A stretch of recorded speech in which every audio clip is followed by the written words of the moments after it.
All right, exciting week this week. Big home football game for our program.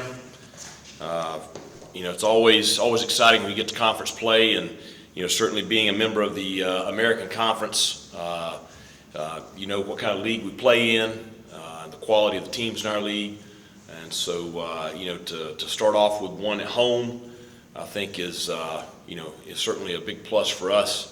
It's going to be an exciting weekend. Weather in the Greenville area is, I think we all appreciate this weather this time of the year better than what we had there in August and early September with the heat. But it's going to be a great weekend. 3:30 kickoff. Very good Tulane team coming in here. So excited to welcome Pirate Nation back. For another home game. I thought the stadium, last Saturday night was just incredible. I thought, the fan base and the student section certainly were a positive impact on the game for our roster and our players, and just really appreciate their support, especially the student section. I mean, it's been a couple of years since we had it like that, and so it was great to see, and looking forward to having everybody back this Saturday at 3:30. Questions?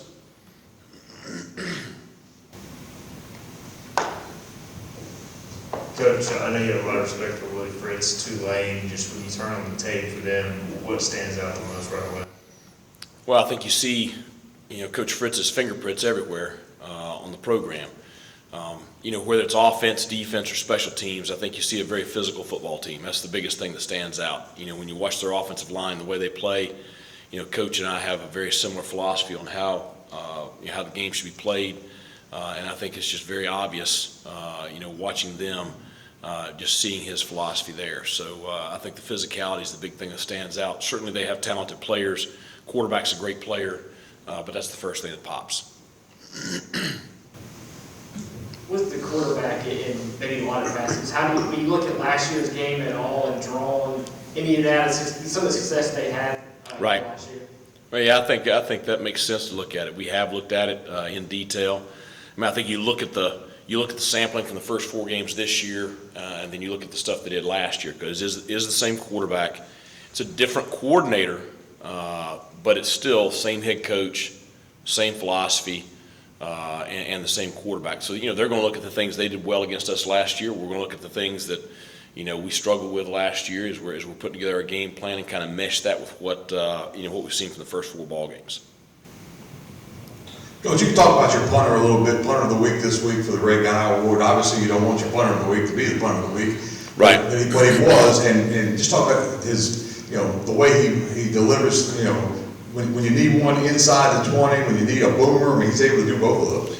Well, I think the big improvement on John, this year from last year has been the consistency. He's doing a tremendous job with hang time. As well as distance. Last year he would hit a good one. He would hit one that wasn't so good.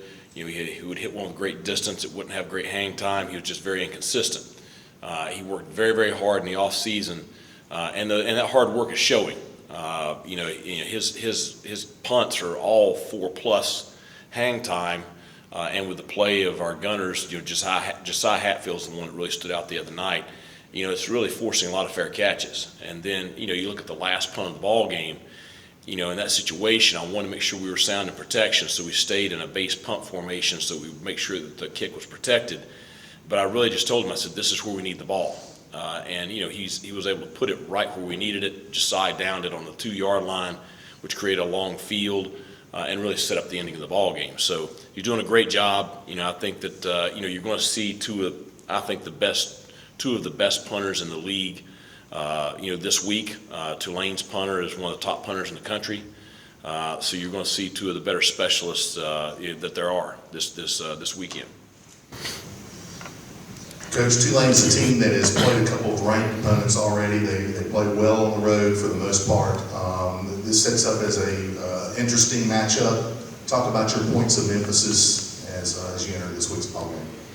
Well, they played, very well at Oklahoma opening weekend. Had a chance to win the ball game on the final drive, and I think, I think Pratt earned a lot of respect from the Oklahoma faithful with just the way he competed that day. Had a tough game at Ole Miss, but Ole Miss is, they're having a pretty special year. They've got a pretty big ball game this week also. But, I think that, Tulane's well tested. They had a tough loss to UAB the other night in a game that I'm sure Coach Fritz feels like they should have won. But it's a big challenge for us. As you look back over the span of the last 11 games or so that we've played, the Tulane game last year is one that stands out where, I didn't feel like we played, at our best. We were coming off the tough game at Tulsa, and certainly that may have had a little bit to do with it, but at the end of the day, you did not have one of your better performances against this group last year. So, our kids are going to be motivated, between, the way we played last Saturday night and first conference football game and that performance last year against Tulane. I mean, our group's going to be motivated, that they want to play well. They want to figure out a way to win this ball game. And so, I expect us to have a great week of practice this week. I expect us to be ready to play at 3:30 on Saturday, and I expect us to play very well. It's kind of our job to build up things and hype Yep. things up. I mean, you look at big picture, ECU hasn't won 3 games in a row since 2014. What could that mean to be on a 3-game streak and be 3-2 and D6? Obviously, this is a big game for the protection of the program. Well, it's a big game for a lot of reasons, and not to, de-escalate your question, it would mean we're 1-0 in the conference. I mean, that's what it would mean to win this ball game, and so it would mean we're 3-2 on the season. I think when you do look at big picture, I mean, it would be obviously a big next step. You look over the span, like I said, of the last 11 games, we've done some really good things. You look over the span of the last 6 games, we're 4-2. You're 2-2 to start the season, so you're seeing some positive things, big picture wise. So as far as that's concerned, then yeah, it's a big ball game for us. But the biggest reason it's a big ball game is because it's the next one. It's the conference opener. It's a home game. It's a conference opponent. It's a good conference opponent. It would be a quality win. But we got our hands full. We're going to play our tails off Saturday to have a shot. Coach, a couple of injury questions for you. Any update on Rob Vanderlyn, and then also Blake, I said, I guess Ramsor is dealing with something, and he came in and seemed to play pretty well for a handful of snaps. He's still not 100% though. I think Aaron's probably back to full go now. The big thing is him. He just has not been able to practice full speed for a couple of weeks, and you can't go out there and be prepared to play if you don't. And so I think the big thing for him is just having a great week of practice this week. I know that Coach Harrell was meeting with him earlier today, just about trying to get him back into the swing of things rotationally. Because obviously if we can get him playing at a high level, that just creates so much more depth for us defensively and allows us to do a lot of different things. With Rob, just don't really know the extent right now. We don't think it's too serious. But we'll know later this week. Coach, I noticed early in the second half, Trent Holler got some possessions at center. He looked really good live ball. How did he do with the pre-snap responsibilities of the center position? Well, Trent actually started the game the other night, so he played a good bit in the first half too, and he actually finished the game against Marshall. So, he's been in the rotation, pretty steadily and playing well. Avery has been playing well also. Avery was dealing with a little bit of an injury deal last week. He's back and he's fine now. But there's really not any drop off, mentally between Avery and Trent. In fact, that's probably one of Trent's strengths. They're just a little bit different body types.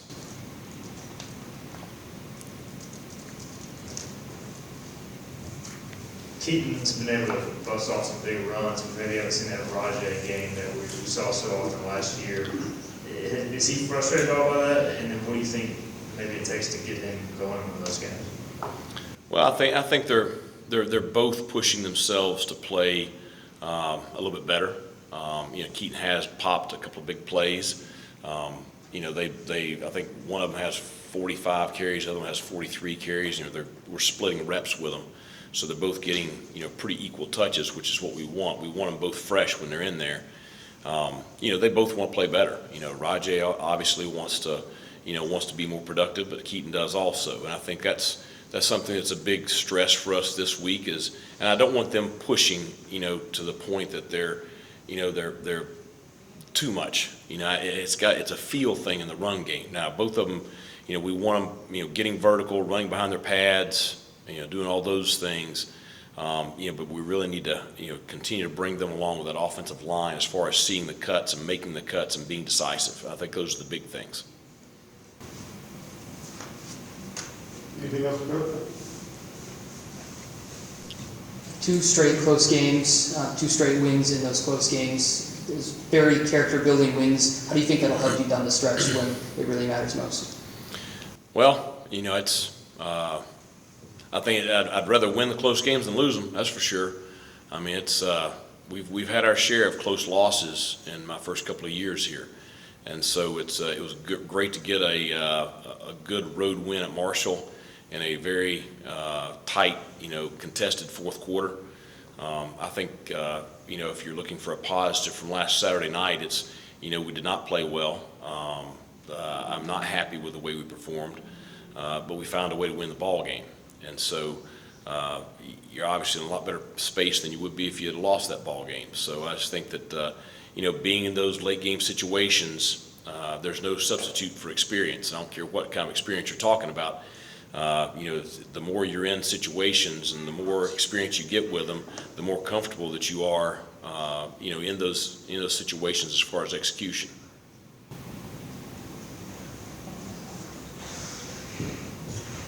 Coach, through 4 games, 30% on third down offensively. I know that's probably frustrating for you guys, but what do you identify as maybe the problems there through 4 games? We got to be better on first down. That's the biggest problem. If we can get our offense in 3rd and 3s and 3rd and 4s, then you're going to see us be a lot more effective on third down. If we're going to be in 3rd and 9s and 3rd and 11s, then we're not going to be very effective. And those are the biggest issues. And it was the issue the other night is just, we've got to be more productive on the early downs, drive the football better.